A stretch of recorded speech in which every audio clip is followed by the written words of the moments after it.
नमस्कार दोस्तों, जय श्री राम। आज की जो कहानी आपको सुनाने जा रहा हूँ ये बहुत पुरानी कहानी है।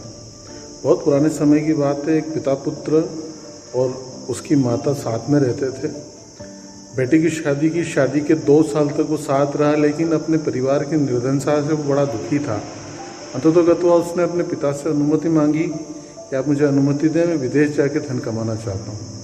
पिता ने उसे स्वीकृति तो दे दी, लेकिन एक समस्या थी। उसकी पत्नी जो थी, यानी बेटे की जो शादी हुई थी, तो पत्नी अभी गर्भवती थी, यानी उसे कुछ ही समय में संतान उत्पन्न होने वाली थी।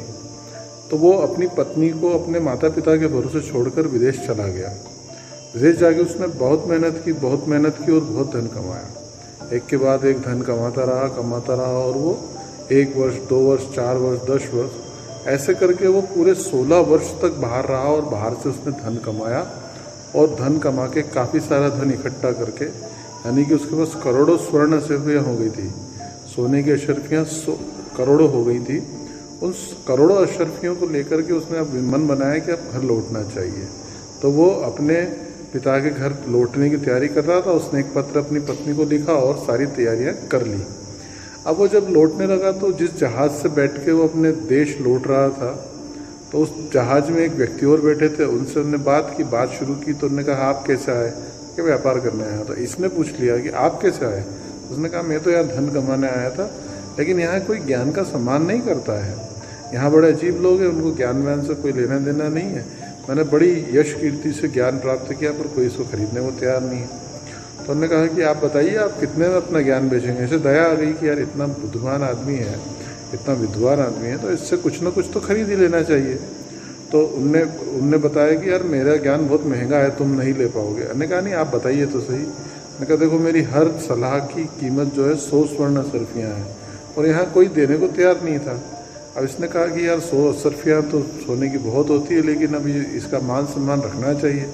तो उन्होंने उसको 100 अशर्फियाँ देने का वादा कर लिया। और उसने उसको एक सूत्र दिया कि जीवन में जब भी कोई निर्णय करना हो तो उससे पहले 2 मिनट विचार करो। जब अच्छे से विचार करोगे, 2 मिनट सोचोगे, तब फिर कोई भी गलत काम करने से बच जाओगे। अब उसने ये बात सुन तो ली। उसको लगा कि यार काफ़ी महंगा पड़ गया। 100 अशर्फियाँ दी और धीरे धीरे वो अपने घर लौट आया। जब वो घर लौटा तो उसने अपने द्वारपालों को अनुमति दी कि चुपचाप रहो, किसी को बोलना नहीं, क्योंकि रात हो गई, सब सो गए होंगे। उसने विचार किया कि अपनी पत्नी के साथ जाके विचरण करना चाहिए, और इसलिए वो द्वारपालों को चुप करके अपनी पत्नी के कमरे में चला गया। जब वो अपनी पत्नी के कमरे में गया तो वो बहुत आश्चर्य से देखता है कि उसकी पत्नी एक युवा लड़के के साथ सो रही है। दोनों एक ही बिस्तर पे पड़े हैं, एक दूसरे को आलिंगन कर रहे हैं और दोनों गहरी नींद में हैं।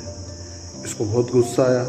इसने तुरंत अपनी तलवार निकाली और खींच के उसको मारने वाला था दोनों को, कि आज तो इन दोनों का मैं हत्या ही कर दूँगा। जब दोनों की हत्या ही करने वाला था, उसे वो अपनी 100 अशर्फियाँ याद आ गई। और उस व्यक्ति ने कहा था कि जब भी कुछ करने वाले हो तो पहले विचार करो कि तुम जो कर रहे हो वो ठीक है कि नहीं। तो उसने ये विचार करके अपनी तलवार को वापस से म्यान में रखने लगा, और इस समय में एक बर्तन पे तलवार टकरा गई और एक बर्तन गिर गया। इस आवाज़ से वो जो उसकी पत्नी थी वो जाग गई। उसने जैसे ही अपने पति को देखा, बहुत खुश हुई। उसने कहा कि देखिए, मैं बड़ी दुखी थी, बहुत नाराज़ थी, लेकिन भगवान की कृपा से आप आ ही गए, और हम जो है अब अपना जीवन अच्छे से निर्भर करेंगे, अच्छे से रहेंगे, खूब बढ़िया से रहेंगे। तो ये सब बातचीत हुई, और अचानक से क्या हुआ कि उससे गुस्सा तो आ ही रहा था। उसने कहा कि यार ये कैसी बात कर रही है, बड़ी अजीब औरत है, एक पुरुष के साथ सो रही है और ऐसी बात कर रही है। उसने कहा, गुस्से में कहा कि ये कौन है? तो उसने कहा, अरे ये इसे नहीं जानते? तो उसे उठाया उस युवक को और कहा कि जाओ अपने पिता के पैर छुओ। अरे ये तो आपकी बेटी है। अरे मेरी बेटी? ये तो लड़का है। जैसे ही वो बेटी झुकी तो उसके सर की पगड़ी गिर गई और बहुत बड़े बड़े बाल उसके बिखर गए। उस बेटी ने अपने पिता को आशीर्वाद लिया तो बड़ी खुश हुई। दोनों को बड़े स्नेह से वो देख रहा था कि अरे मेरी बेटी।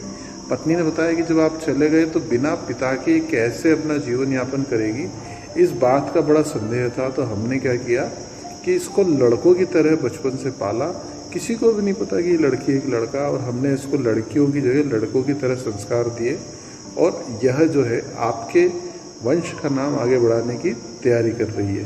तो इस प्रकार से उस व्यक्ति ने विचार किया कि यार क्यों ना मैंने उसको 100 की जगह ज़्यादा अशरफियाँ दे दी होती, क्योंकि उसकी जो कीमत, उस अशरफियों के बदले जो उसने ज्ञान दिया उसकी कीमत तो 1000 अशरफी से भी ज़्यादा थी, लेकिन मैंने उसे सिर्फ 100 अशरफियाँ दी और वो बड़ा खुश हुआ और भगवान को धन्यवाद देने लगा। इस प्रकार से हम भी अपने जीवन में कई बार ऐसे निर्णय लेते हैं जिन निर्णयों की वजह से हमको समझ नहीं आता है कि हम क्या कर रहे हैं, हम जो कर रहे हैं वो सही कर रहे हैं या गलत कर रहे हैं। इसलिए जब भी कोई निर्णय लें तो फिर एक बार विचार करें, 2 मिनट सोचिए और फिर सोचने के बाद निर्णय कीजिए कि आपने जो विचार किया है वो कितना ठीक है और कितना गलत है।